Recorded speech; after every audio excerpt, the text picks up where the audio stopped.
Okay, ni 7 News. Karibu sana, mimi ni Brands TZ.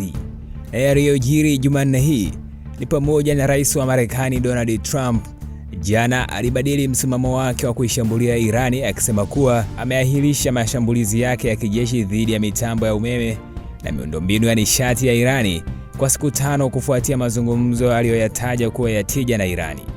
Msimamo huo mpya wa Trump aliutangaza kupitia mtandao wake wa Truth Social, ikiwa ni saa chache kabla ya kumalizika muda wa saa 48 alizotoa awali, akitaka Iran ifungue mlango wa bahari wa Hormuz. Hata hivyo, Iran ilikanusha haraka madai ya Trump kwamba pande hizo mbili zimekuwa kwenye mazungumzo ya kutafuta njia ya kumaliza vita vilivyoanzishwa na Marekani na Israeli. Bado hakuna taarifa za wazi ikiwa kuna juhudi zozote za kufungua mlango huo wa Hormuz ambao ni muhimu zaidi kwa usafirishaji wa mafuta duniani. Hata hivyo, kwa upande wake, Rais wa Marekani Donald Trump amedai kwamba kwa siku hizo 5 alizoongeza kwa Irani kuufungua mlango wa Hormuz na kufanya mazungumzo yenye tija, kama hayatofanikiwa basi ataendelea kuitwanga vibaya Irani makombora, hasa katika mitambo yake ya nishati ya umeme. Na katika taarifa nyingine, kiongozi mkuu wa Korea Kaskazini Kim Jong-un amewataka wananchi wake kuimarisha kwa udhabiti hadhi yao kama taifa lenye silaha za nyuklia kwa njia isiyoweza kubadilishwa. Kiongozi mkuu wa Korea Kaskazini Kim Jong-un amesisitiza kuwa nchi yake haitaachana na hadhi yake kama taifa lenye uwezo wa nyuklia na kutaja Korea Kusini kuwa taifa lenye uhasama mkubwa zaidi. Akihutubia bunge mjini Pyongyang, Kim amesema Korea Kaskazini itaendelea kuimarisha hadhi yake kama taifa lenye silaha za nyuklia kwa njia isiyoweza kubadilishwa na mtu yoyote, huku ikiongeza kwa ukali mapambano dhidi ya majeshi hasimu. Aidha, aliituhumu Marekani kwa kufanya ugaidi wa kiserikali na uvamizi, akigusia mzozo wa Mashariki ya Kati uliochochewa na mashambulizi ya Marekani na Israeli dhidi ya Irani tarehe 28 Februari mwaka huu.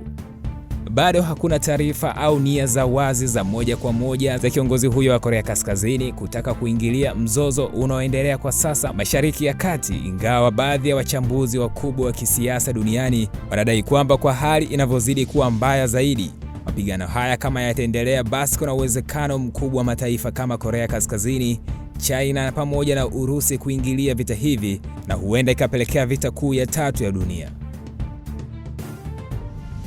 Na tukielekea huko Colombia, ndege ya kijeshi ikiwa na watu 125 imeanguka nchini humo.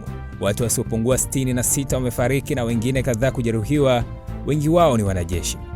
Huko katika mji mkuu wa Colombia, Bogota, ndege ya kijeshi iliyokuwa na watu 125, wengi wao wakiwa ni wanajeshi, ilianguka muda mfupi baada ya kupaa huko Puerto Rugeza mwa Colombia na kuua watu wasiopungua 66.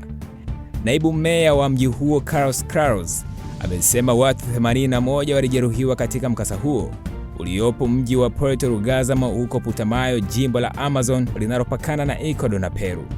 Waziri wa ulinzi Pedro Sanchez alisema kwenye mtandao wa X kwamba ndege hiyo ilianguka Jumatatu, ambapo ilikuwa ikiwasafirisha wanajeshi hadi mji mwingine huko Putumayo.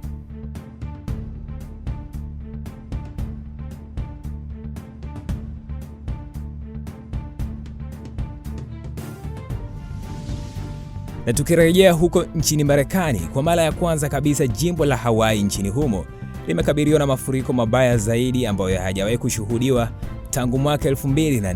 Jamii ya visiwa hivyo zenye uzoefu mkubwa na mawimbi, ambayo kwa mara ya mwisho ndiyo yaliyoleta mafuriko makubwa katika mji huo, mara hii imepatwa na mafuriko yaliyoletwa na mvua kubwa zaidi iliyosababisha maji hayo kuwa matope na kuukumba mji huo. Mpaka sasa mamlaka katika mji huo haujatoa tathmini ni mali kiasi gani zilizoharibika au watu waliopoteza maisha pamoja na kujeruhiwa.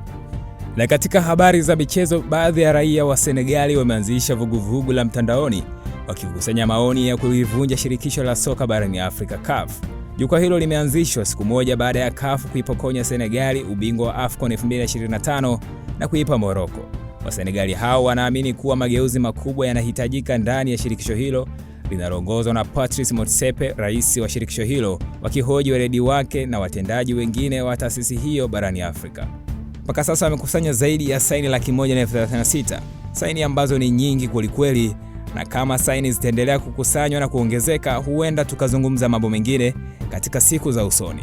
Mpaka sasa Senegal wamekataa kulirudisha kombe ambalo wanadaiwa walirudisha kwa Morocco, lakini bado wanalo na watasafiri nalo hadi Ufaransa katika mechi yao ya kirafiki dhidi ya taifa hilo, na watalionyesha katika uwanja huo mkubwa zaidi ambao utakuwa na mashabiki wa timu mbili, yani Senegal na Ufaransa. Kwa taarifa nyingi zaidi zinazogonga vichwa vya habari duniani, tembelea ukurasa wetu wa YouTube.